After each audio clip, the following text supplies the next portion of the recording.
Assalamualaikum warahmatullahi wabarakatuh. Di sini kami dari kelompok 2 akan menjelaskan tentang kutipan, catatan kaki, dan daftar pustaka mata kuliah Bahasa Indonesia dosen pengampu Bapak Arista Bagus Pramuwibowo MPD. Berikut adalah topik yang akan kami bahas pada penjelasan kali ini. Kutipan. A. Pengertian kutipan. Kutipan merupakan sebuah pinjaman atas kalimat atau pendapat seseorang dari seorang pengarang atau seseorang yang sangat terkenal atau populer, baik dalam buku, surat kabar, majalah, ataupun media elektronika.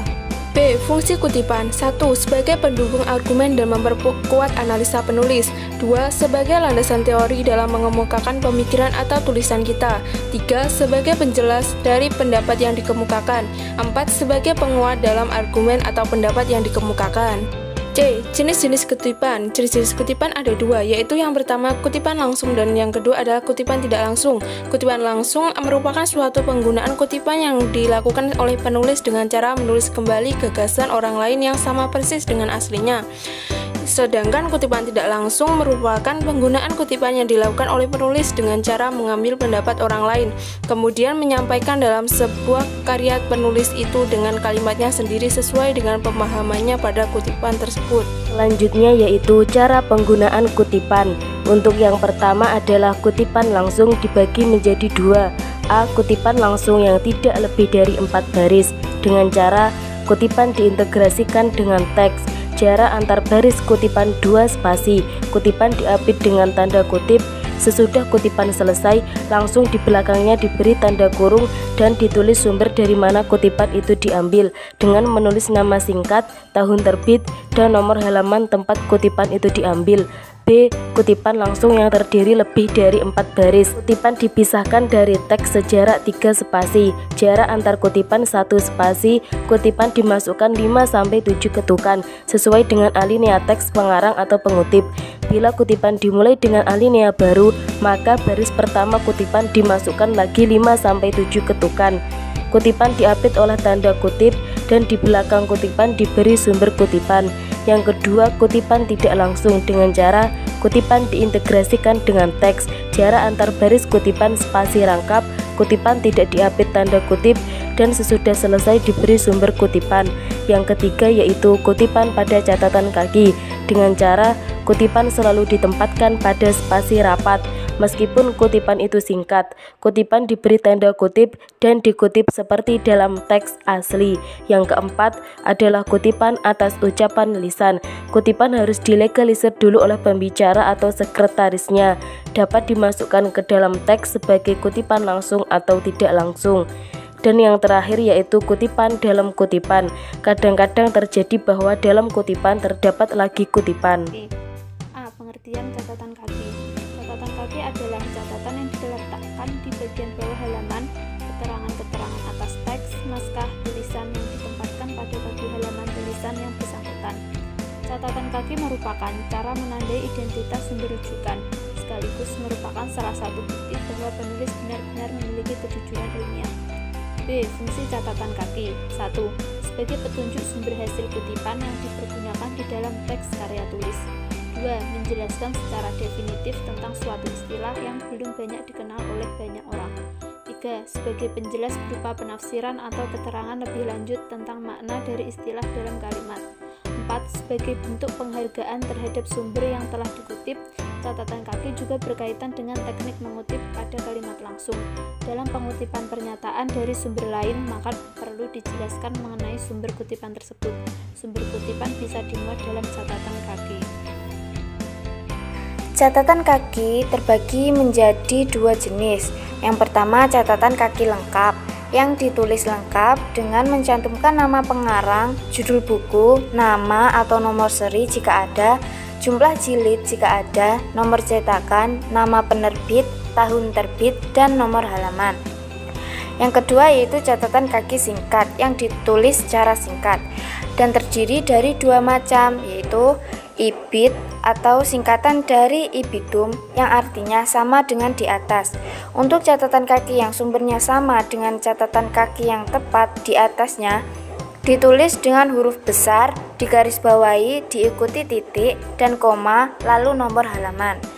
Yang kedua yaitu objek atau singkatan dari opere citato, artinya dalam karya yang telah dikutip dipergunakan untuk catatan kaki dari sumber yang pernah dikutip, tetapi telah disisipi catatan kaki lain dari sumber lain yang urutannya nama pengarang, objek, nomor halaman. D. Berikut adalah cara penggunaan catatan kaki.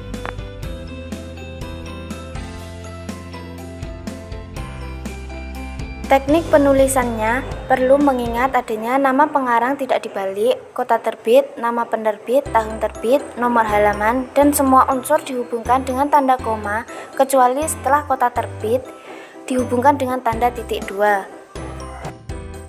Daftar pustaka. Pengertian daftar pustaka. Daftar pustaka dalam bahasa Inggris yaitu bibliografi, berasal dari kata Yunani biblio yang artinya buku dan grafos yang artinya sesuatu yang ditulis atau digambar. Jadi bibliografi dibuat ketika seseorang menulis daftar buku atau karya tulis lainnya. Daftar pustaka adalah sumber yang dirujuk untuk menulis makalah akademis, artikel jurnal internasional, buku, kritik esai, atau jenis tulisan akademis lainnya. Fungsi daftar pustaka. 1. Untuk menunjukkan bahwa tulisan dan juga informasi dalam karya ilmiah bukanlah hasil dari pemikiran penulis sendiri, melainkan dari hasil pemikiran orang lain juga. 2. Untuk memberikan sumber informasi yang ditulisnya agar nantinya bisa ditelusuri oleh para pembaca jika ingin mengetahui informasi maupun teori tersebut dengan lebih lengkap. 3. Untuk bisa menghargai maupun memberikan penghargaan pada penulis sumber informasi, sebagai karya ilmiah tersebut bisa diterselesaikan. Jenis-jenis daftar pustaka dan cara membuatnya. Yang pertama, berdasarkan metode Harvard. Nama penulis yang terdiri atas dua kata ditulis terbalik. Di antara dua kata tersebut ditambahkan tanda koma. Tahun terbit buku ditulis sesudah nama penulis. Di antara nama penulis dan tahun terbit ditambah dengan tanda titik. Judul buku ditulis setelah tahun terbit. Di antara tahun terbit dan judul buku ditambahkan pula tanda titik terlebih dahulu. Nama kota penerbit dan nama penerbit ditulis terakhir, dan di antara nama kota dan nama penerbit juga tidak lupa ditambahkan tanda titik 2. Dan jika buku telah diterbitkan dalam beberapa edisi, maka keterangan edisi tersebut ditambahkan sebelum nama kota atau setelah judul buku.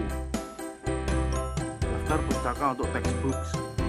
Yang pertama, penulis perorangan. Urutannya adalah nama penulis jika dua kata maka dibalik, kemudian tahun terbit, kemudian judul buku, dicetak miring atau digaris bawahi, kemudian tempat penerbit atau kota terbit, dan kemudian nama penerbit. Selanjutnya, buku yang ditulis oleh lembaga. Urutan penulisannya adalah nama lembaga, kemudian tahun terbit, kemudian judul buku, dicetak miring atau digaris bawahi, kemudian kota atau tempat terbit, dan kemudian nama penerbit. Selanjutnya, buku terjemahan. Urutan penulisannya adalah nama penulis jika dua kata maka dibalik, kemudian tahun terbit, kemudian judul buku, dicetak miring atau digaris bawahi, kemudian penerjemah, kemudian kota terbit, dan kemudian nama penerbit. Daftar pustaka untuk jurnal. Jika sumber yang dijadikan rujukan berasal dari jurnal, maka urutan penulisan yang harus diketahui ialah nama penulis jika lebih dari dua kata maka dibalik, kemudian tahun terbit, kemudian judul artikel atau jurnal, kemudian nama jurnal dicetak miring atau digaris bawahi, kemudian edisi jika ada, kemudian volume atau nomor terbit, kemudian nomor halaman. Dan jika ada sumber yang berasal dari jurnal atau makalah yang disajikan dalam seminar atau konferensi atau simposium, maka urutan penulisannya adalah sebagai berikut. Nama penulis jika lebih dari dua kata maka dibalik, kemudian tahun terbit, kemudian judul makalah ditulis dalam tanda petik, kemudian diikuti dengan pernyataan makalah disajikan dalam nama pertemuan, lembaga penyelenggara, dan tanggal serta bulan penyelenggara. Daftar pustaka untuk makalah atau informasi dari internet.